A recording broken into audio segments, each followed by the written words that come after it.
are out of money. Inflation in Canada has gone down. So she tells Canadians that they've never had it so good. Wow. She's out of touch and Canadians are out of money. One of the reasons is the rising cost of fuel. Home heating bills are up 77% in Newfoundland and Labrador. Similar increases across the Atlantic, and Northern Ontario will get hit hard because of oil heating. And yet the government wants to triple the carbon tax to punish people further. This after the tax failed to reduce emissions or hit targets to fight climate change. Instead of hitting Canadians with more punishing taxes, why don't they give Canadians relief so they can keep the heat on? Who is broke in Canada today?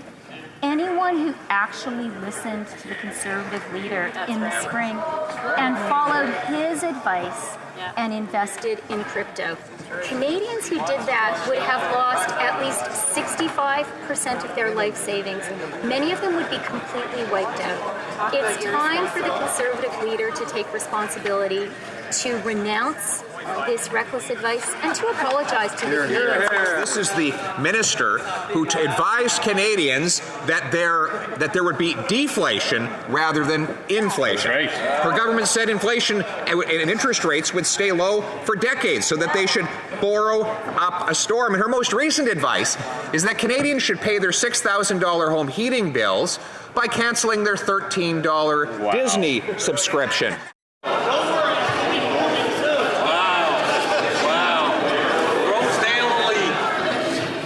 Order. Order. Order.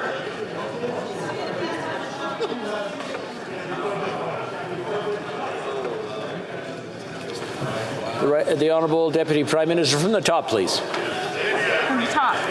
Fact and fiction.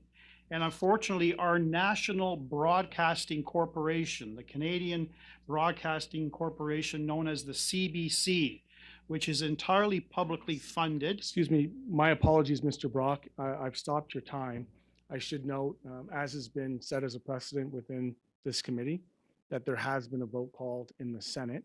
And so I wanted to pause the meeting. I do apologize, Ms. Wilford. It's an occupational hazard of being here on the Hill, particularly in this time. Towards the end of the year, there's lots of votes. I will.